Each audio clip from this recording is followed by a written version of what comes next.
Jauh di jantung kota Wayzata, Minnesota, terdapat salah satu dinasti keluarga terbesar di Amerika. Dinasti keluarga ini tahun lalu menghasilkan lebih banyak uang daripada gabungan Coca-Cola, Nestle, dan Chevron. Faktanya, mereka adalah perusahaan swasta terbesar di Amerika Serikat, dan perusahaan tunggal ini mengendalikan sebagian besar pasokan makanan. Mereka bertanggung jawab memasok makanan untuk beberapa merek terbesar seperti McDonald's, Burger King, Kellogg's, Mars, Dunkin' Donuts, Unilever, Safeway, Kroger, Albertsons, Aldi, Tesco, dan masih banyak lagi. Lihatlah dapur Anda sekarang, dan Anda akan menemukan banyak sekali makanan yang dibuat oleh perusahaan mekar rahasia ini. Mulai dari bubuk kakao hingga minyak goreng, garam, gula, telur, daging. Tetapi Anda tidak akan menemukan nama mereka di salah satu label ini. Sebagian besar dari Anda bahkan belum pernah mendengar nama ini sebelumnya. Itu karena dinasti Amerika ini telah bekerja sangat keras untuk menjaganya tetap seperti itu. Mereka tidak ingin Anda mengetahui apa yang mereka lakukan di balik pintu pabrik mereka. Karena jika Anda pernah mengetahuinya, Anda tidak akan pernah membeli produk makanan mereka lagi. Seburuk itu. Anda ingin tahu apa nama keluarga ini? Cargill.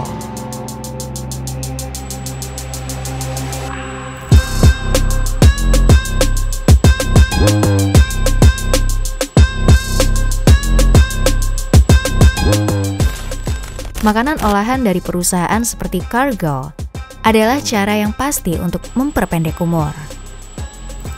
Mengapa begitu rahasia? Cargill mungkin dimulai sebagai satu gubuk di pinggir jalan, tapi hari ini mereka jauh lebih besar. Cargill adalah perusahaan swasta terbesar di Amerika Serikat, dan jika mereka adalah perusahaan publik, mereka akan menduduki peringkat nomor 15 dalam daftar Fortune 500, tepat di depan AT&T, dan Cargill memiliki jari-jarinya di hampir semua bidang, mulai dari biji-bijian, ternak, kelapa sawit dan kakao, hingga energi pakan ternak dan bahkan dana lindung. Nilai total pendapatan pada tahun 2021 adalah 134,4 miliar dolar, hampir 2 kali lipat dari apa yang dihasilkan oleh perusahaan pertanian besar lainnya, seperti ADM, Bunge, dan Dreyfus tahun lalu. Bahkan ini membuat Cargill lebih besar dari seluruh PDB Maroko. Dengan pendapatan ini, Cargill sengaja tetap menjadi perusahaan swasta karena Cargill tahu bahwa jika mereka go public, mereka harus melaporkan semuanya kepada para pemegang saham yang akan membuat mereka terkena banyak pengawasan publik. Tetapi untuk apa mereka membutuhkan uang? Mereka sudah diam-diam mengendalikan industri makanan. Ada alasan mengapa nama mereka tidak berdering. Ada banyak hal yang harus diboikot tentang produk asing. Tindakan putus asa. Banyak bisnis pertanian bergantung pada alam yang konstan. Kekeringan, banjir, kekurangan benih secara global, semua itu bisa menjadi ancaman yang sangat serius bagi sumber penghasil uang utama ini. Bagaimana jika ekspor makanan utama Anda tiba-tiba mengering suatu hari nanti?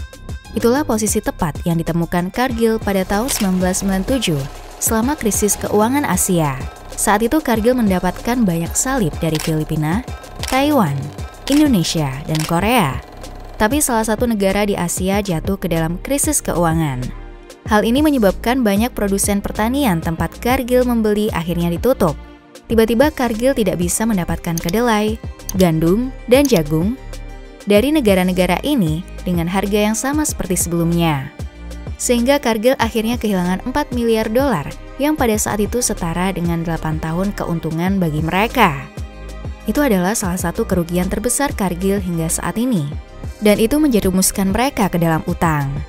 Bisa dimengerti bahwa keluarga Cargill panik sehingga mereka mengguncang manajemen dan menempatkan orang yang bertanggung jawab untuk membawa mereka kembali bangkit.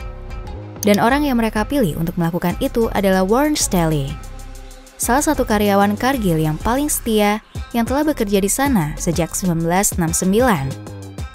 Dan ketika Warren melangkah sebagai kepala Cargill, dia benar-benar membawa mereka kembali ke tanah yang dijanjikan, tetapi dengan biaya yang sangat besar. bengkel kerja terbuka.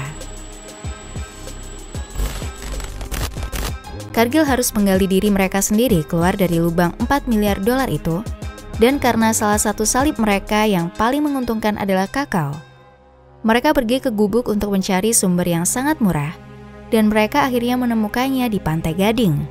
Selama tahun 90-an, anak-anak diperdagangkan dari Mali ke Pantai Gading untuk dijadikan pekerja paksa. Anak-anak ini tidak dibayar, mereka hampir tidak diberi makan, mereka dilecehkan secara fisik. Dan pada dasarnya mereka dipaksa untuk menyemprot pestisida pada tanaman kakao tanpa pakaian pelindung. Hal lain mengatakan bahwa mereka dicambuk dengan ranting dan ditinggalkan di sel isolasi. Menurut laporan lain, anak-anak yang mencoba melarikan diri dipaksa untuk meminum air seni sebagai hukuman. Yang lain mengatakan bahwa kaki mereka dipotong dan digosokkan lada. Tetapi keuntungan dari semua pekerja anak ini adalah bahwa mereka pertama kali dapat memproduksi kakao sangat murah. Sehingga perusahaan seperti Nestle, Hershey, Mars, dan Cargill memasukkan pesanan mereka secepat mungkin. Tahun 2005, Dana Hak-Hak Buruh Internasional mengetahui tentang hubungan Cargill dengan kem-kem kerja paksa tersebut dan mengajukan gugatan terhadap mereka sampai hari ini. Namun kasusnya belum terselesaikan dan sejak saat itu, Cargill terus menanam kakao di sana. Kemudian Cargill terus mengembangkan bisnis kakao mereka. Pada tahun 2018, Cargill menyusun rencana untuk memperluas gudang penyimpanan kakao mereka di Abidjan, sebuah kota di Pantai Gading.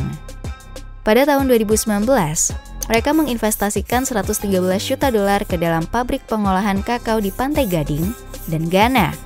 Sementara pada saat yang sama, mereka tetap tinggal di sana untuk menentang pekerja anak di Pers. Sekarang Cargill hanya membutuhkan tanah yang murah. Membunuh penduduk desa. Bisnis utama Cargill adalah menyimpan dan mengolah hasil panen. Jadi jelas mereka membutuhkan lahan yang murah untuk menanam hasil panen yang murah. Dan idealnya lahan tersebut harus gratis. Jadi untuk mendapatkan lahan yang gratis, Cargill terlibat dalam perampasan lahan di akhir tahun 2000-an. Pada tahun 2011, salah satu pemasok kelapa sawit dari Cargill mengirim armada penjaga keamanan untuk menembak mati seorang warga. Dengan alasan warga tersebut tampaknya mencuri buah kelapa sawit. Alasan yang mungkin benar atau mungkin juga tidak. Sehingga sebagai tanggapannya, para penjaga keamanan mengusir 100 orang dari rumah mereka dan membuldoser seluruh desa hingga rata dengan tanah. Kebetulan tanah tersebut menyediakan kanvas yang sempurna untuk ladang kelapa sawit yang baru. Beberapa tahun kemudian, produsen kedelai Cargill di Brazil dituduh mengirim pasukan keamanan swasta ke desa adat terdekat. Mereka mendobrak pintu-pintu, menyerang anak-anak, menendang perut wanita hamil, 7 orang penduduk asli ditembak, beberapa wanita kehilangan bayinya. Dan untuk apa semua kekerasan ini? Alasan karena satu orang dari suku tersebut masuk tanpa izin ke lahan pertanian perusahaan. Tetapi jika masyarakat adat tersebut akhirnya meninggalkan rumah mereka karena hal ini, masyarakat adat tersebut tidak pernah kembali lagi sehingga tanah mereka diperebutkan. Tanah tersebut diubah menjadi lebih banyak lahan untuk memproduksi lebih banyak lagi, sehingga lebih murah untuk dibeli oleh perusahaan. Dunia adalah tempat sampah Anda. Tentu saja perampasan tanah di sana-sini bagus, tetapi dalam skema besar, Cargill tidak cukup hanya membutuhkan lebih banyak lahan. Pada tahun 2004, sepetak besar hutan hujan seukuran Hawaii sedang dibersihkan dari hutan Amazon. Mereka gunakan sebagai lahan untuk tanaman yang paling bergizi, yaitu kedelai, yang ditanam di lahan tersebut dan ditawarkan ke negara-negara asing dengan harga yang sangat murah. Cargill memastikan bahwa mereka adalah yang pertama kali mengantri untuk membeli. Tapi ada gerakan ramah lingkungan yang mulai meningkat saat itu. Selama ini botol air yang dapat digunakan kembali, kopi fair trade, kaos selamatkan hutan hujan, dan mereka tidak menyukai apa yang dilakukan oleh Cargill sehingga Greenpeace meluncurkan atau kampanye Selamatkan Amazon pada tahun 2006. Sebagai tanggapannya, Cargill secara terbuka setuju untuk tidak lagi membeli kedelai dari lahan The Forest di Amazon. Cargill bahkan menerima penghargaan khusus dalam kepemimpinan lingkungan untuk perjanjian baru ini. Tetapi ada celah Greenpeace tidak mengatakan apapun tentang si Rado. hutan hujan di Brasil yang kurang dikenal. Cerrado mengandung 5% dari tanaman perang dalam spesies hewan dan 8% dari sungai Brasil, sehingga alih-alih mendapatkan kedelai dari Cargill, hutan hujan Amazon hanya beralih untuk mendapatkan kedelai dari Cerrado. Dan tidak ada yang lebih bijaksana, sementara deforestasi hutan hujan Amazon melambat secara eksponensial antara tahun 2008 dan 2012. Deforestasi di Cerrado melaju cepat hingga 2018, dan Cerrado telah kehilangan 95.000 km persegi hutan hujan yang merupakan 2/3 lebih banyak dari apa yang pernah ditebang di Amazon. Dan Amazon berukuran 3 kali lipat, sehingga sebagian besar hutan hujan Cerrado sekarang hilang. Asing mendekati Cargill lagi dan menuntut agar mereka berhenti mengeksploitasi Cerrado. Sebagai tanggapan, Cargill memasang wajah PR terbaik mereka. Mereka tidak secara terang-terangan menyetujui tuntutan Greenpeace dan malah membuat rencana aksi kedelai bermerek Cargill. Rencana ini menjanjikan bahwa $30 juta akan digunakan untuk penelitian untuk alternatif menanam tanaman di tanah penduduk asli. Kedengarannya sangat mulia, sangat ambisius seperti kemajuan yang sebenarnya sedang dibuat. Ketika pada kenyataannya rencana ini tidak jelas, tetapi berhasil setelah mereka mempresentasikan rencana ini kepada dunia. Mereka berbalik dan langsung kembali untuk membeli kedelai dari Cerrado. Argumen Cargill untuk tidak membeli kedelai dari Cerrado adalah bahwa jika mereka pindah, orang lain akan pindah. Seperti Cina misalnya, yang membeli sebagian besar kedelai Brasil dan tidak ada yang mendukung Cina sekarang. Meracuni masyarakat. Hari ini Cargill adalah perusahaan besar. Mereka memperkerjakan lebih dari 155.000 orang di seluruh dunia.